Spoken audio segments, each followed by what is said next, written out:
नमस्कार, आपका और आपके समस्त परिवार का मेरे चैनल में हार्दिक स्वागत है। बसंत पंचमी सरस्वती देवी की पूजा का दिन। सरस्वती देवी की जिस दिन पूजा की जाती है वो दिन है बसंत पंचमी। विद्या और कला की देवी बसंत पंचमी के दिन हम सरस्वती माँ की पूजा करते हैं।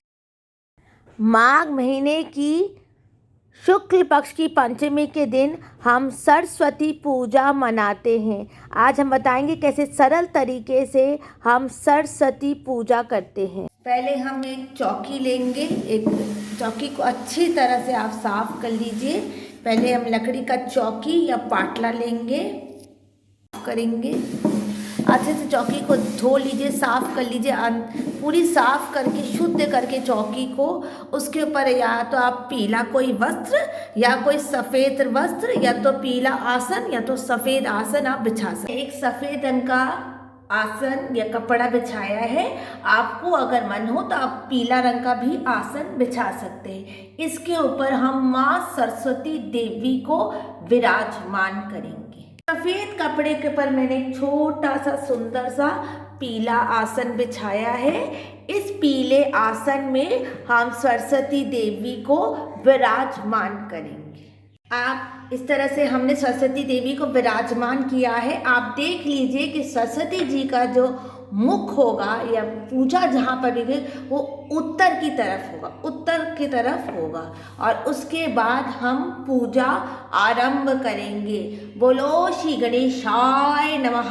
एक लाल रंग के आसन में मैंने गणेश जी को विराजमान किया। एक लाल रंग के आसन में गणेश, हाथ में पुष्प लेंगे। पुष्प लेकर संकल्प करेंगे कि आज मैं बसंत पंचमी की पूजा कर रही हूँ। अपना गोत्र बोलेंगे। अगर आप विवाहित हैं तो पति का गोत्र, अगर विवाहित नहीं है तो पिताजी का गोत्र बोलेंगे। और संकल्प करके अगर आप विद्यार्थी हैं और आप अगर सब एक साथ पूजा कर रहे हैं तो सबका नाम लेकर संकल्प करके पूजा आरंभ करेंगे। और ये पुष्प को आप माँ के सामने रख देंगे। इस पुष्प को हम माँ के सामने रख देंगे। उसके बाद गणेश जी की पूजा करेंगे। वक्रतुंड महाकाय सूर्यकोटि समप्रभा निर्विघ्नं कुर्मदेव सर्वकार्येषु सर्वदा। माँ कंकु चढ़ाएंगे, कंकु लगाएंगे। अगर आपकी मूर्ति है, पीतल की मूर्ति है सरस्वती जी का, तो आप पंचामृत भी कर सकते हैं। उसके बाद गणेश जी को हम अक्षत चढ़ाएंगे। गणेश जी को अक्षत चढ़ाएंगे। अगर आपको कलश स्थापना करनी है तो आप कलश स्थापना भी कर सकते हैं। दीपक कलश स्थापना कर सकते हैं। और आम के पत्तों के साथ आप कलश स्थापना भी कर सकते हैं। लेकिन मैं एकदम सरल पूजा बता रही हूँ कि सबके लिए संभव हो जाए। आप आम के पत्तों के साथ कलश स्थापना कर सकते हैं। दीपक कलश के साथ भी आप पूजा कर सकते हैं।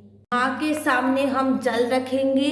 जल आपकी पूजा का साक्षी होता है। एक जल का पात्र रखेंगे माँ के सामने। पुंगी फलम रखेंगे, एक पुंगी फलम रखेंगे माँ के सामने। माँ को अक्षत चढ़ाएंगे, माँ को अक्षत चढ़ाएंगे। सामग्री मैंने गणेश जी को अक्षत चढ़ाएंगे। उसके बाद माँ को हम, देखिए सामग्री देख लीजिए।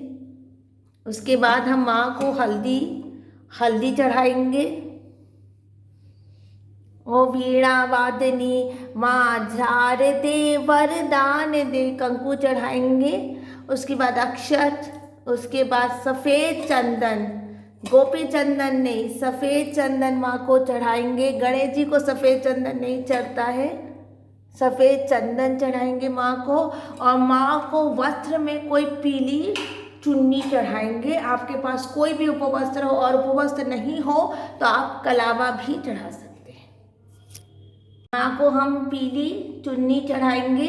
आपके पास जो भी उपवस्त्र हो या कोई भी आपके पास पीले रंग का कोई अगर गहना हो नया तो आप चढ़ा सकते हैं। या तो आप फिर माँ को कलावा भी चढ़ा सकते हैं। फिर माँ को हरे पीले अक्षत, ये पीले अक्षत है मेरे पास, ये पीले अक्षत माँ को चढ़ाएंगे। माँ को हम सुहाग पिटारी में या कुछ भी आपको सुहाग का सामान है तो 2 पीली नई चूड़ियाँ हैं मेरे पास, माँ को चूड़ियाँ चढ़ाएंगे माँ को पीली। उसके बाद पुष्प चढ़ाएंगे, सफ़ेद पुष्प माँ को बहुत पसंद है। पुष्पांजलि कही जाती, बड़े बड़े मंडप में पुष्पांजलि होती है, माँ को पुष्प पे चढ़ाएंगे। या श्वेत जय माँ शारदे वरदान दे मुझको नवल उत्थान, माँ पूरी करो मेरी मनोकामना, माँ पूरी करो बागेश पीड़ा वादे मुझे। बसंत ऋतु है, माघ महीने की कृष्ण पक्ष की पंचमी, बसंत पंचमी, पान का पत्ता चढ़ाएंगे माँ को, गेंदे चढ़ाएंगे, गणेश जी को भी गेंदे चढ़ाएंगे, माँ को भी गेंदे का फूल चढ़ाएंगे। माँ को बेर बहुत पसंद है, जिसको बहुत लोग कूल भी कहते हैं, और कहते हैं कि बसंत पंचमी के पहले कूल नहीं खाया जाता।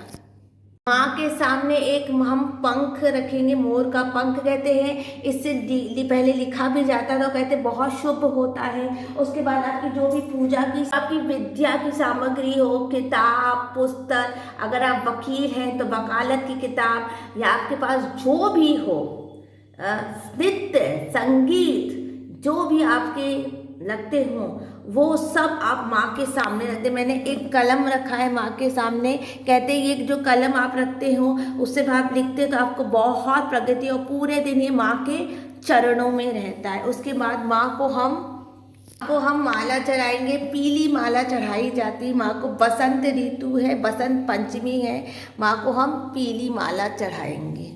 जय बोलो सरस्वती देवी की जय। जितनी आपकी सामर्थ्य आप सामान चढ़ा सकते हो माँ को। पीला कोई भी अच्छा भोजन आप बना के, पुलाव वलाव बनता है, हमारे यहाँ मीठा पुलाव बनता है, आपके यहाँ हम इसको मीठा भात कहते हैं। जो आपके यहाँ सामर्थ्य हो वो आप माँ को भोग कर सकते हैं। आपको मूर्ति लानी है, आप मूर्ति भी ला सकते हैं। माँ को बेर भोग करेंगे, कहते माँ को बेर बहुत पसंद है, और कहते हैं कि बसंत पंचमी के पहले बेर नहीं खाते। हे माँ विद्या सरस्वती बुद्धि की देवी, माँ ज्ञान दो बुद्धि दो, माँ हमको सफलता दो, माँ हमें नवल उत्थान दो, नई विजय दो। माँ को बेर खिलाएंगे, माँ को हम बेर खिलाएंगे। और इसी तरह से सरल तरीके से हम माँ की पूजा एकदम कोई भी कर सकता है। ये पूजा बहुत ज़्यादा सामग्री के साथ मैं पूजा नहीं दिखाती, हर के पास इतनी सामर्थ्य नहीं होती। बहुत ही सरल तरीके से आप माँ की पूजा कर सकते हो। बहुत ही सरल तरीके से मैंने बसंत पंचमी की पूजा बताई है, जिसमें बेर का जो फल होता है उसका भोग सबसे ज़्यादा आवश्यक होता है, सबसे ज़्यादा। उसके बाद कदली फल, अमरूद या पीली कोई भी आप मिठाई भगवान को भोग कर सकते हो। पीले पुलाव बनते हैं उस दिन, कोई भी पीली मिठाई, पीले संदेश भगवान को आप भोग कर सकते हैं। गणेश जी को मैंने पीले फूल चढ़ाए हैं, बसंत पंचमी है, कोई भी आप अच्छी सी मिठाई भगवान को भोग कर सकते। लेकिन बेर का जो फल होता है वह सबसे ज़्यादा आवश्यक होता है। आप कलश स्थापना भी कर सकते हो। आपको अगर जब व्रत नहीं करना, सरस्वती पूजा करें, जितने दिन तक आप पूजा करोगे, सुबह पुष्पांजलि दोगे, माँ को पुष्पांजलि दोगे, फूल दोगे, चढ़ाओगे, तब तक आप व्रत कीजिए, फलाहार खाइए, फल खा के रह लीजिए। उसके बाद आप खाने, लेकिन उस दिन सरस्वती पूजा के दिन कृपा करके स्वास्तिक भोजन खाएं। उस दिन आप प्याज लहसुन न खाएं। बहुत शुभ दिन होता है बसंत पंचमी का। कोई भी मुहूर्त नहीं देखना होता उस दिन। कोई भी शुभ कार्य करें आप बसंत पंचमी दिन, वो ज़रूर आपका पुण्य होता है, ज़रूर होता है। और उस दिन माँ के पास अगर आप जो भी आप कॉपी किताब कलम रखते हो, वो आपको बहुत फलकारी होता है आपके लिए। वो किताब आपके लिए बहुत सारी मनोकामना पूर्ण करने वाली होती है। उस दिन सारे विद्यार्थी बसंत पंचमी की जोरों शोरों से पूजा करते हैं। अब मैं आरती करूँगी। अब हम आरती करेंगे। देखिए मैंने ये दीपक, मिट्टी का दीपक लिया है, इसमें मैंने थोड़ी सी हल्दी डाल दी है, और इसी दीपक के साथ हम आरती करेंगे। और आप अगर घर में मूर्ति विराजमान कर रहे हो तो उसके सामने आप जब तक भसान नहीं हो जाता विसर्जन, तब तक आपको एक दीपक जला के रखना पड़ेगा। और घर के भगवान है तो सिर्फ आरती के वक्त आप दीपक जलाएंगे। गाते ओम जय माँ शारदे वरदान दे मुझको नवल उत्थान दे। माँ पूरी करो मेरी मनोकामना, माँ पूरी करो मेरी मनोकामना। वागेश वीणा वादिनी मुझको निधि स्थान में स्थान दे। जय माँ शारदे वरदान दे मुझको नवल उत्थान दे। आप सभी को बसंत पंचमी की, सरस्वती पूजा की आप सभी को हार्दिक हार्दिक शुभकामनाएं। ये बसंत पंचमी आपकी सारी मनोरथ पूर्ण करे, सब आपकी बाधाएं दूर हो और आपके घर में ज्ञान विद्या और बुद्धि आए। इस वीडियो को यहीं पर मैं एंड करती हूँ। कृपा करके मेरे चैनल को लाइक कर दे, सब्सक्राइब कर दे और कोई त्रुटि हो गई क्षमा कर दे। जय श्री कृष्णा, राधे राधे।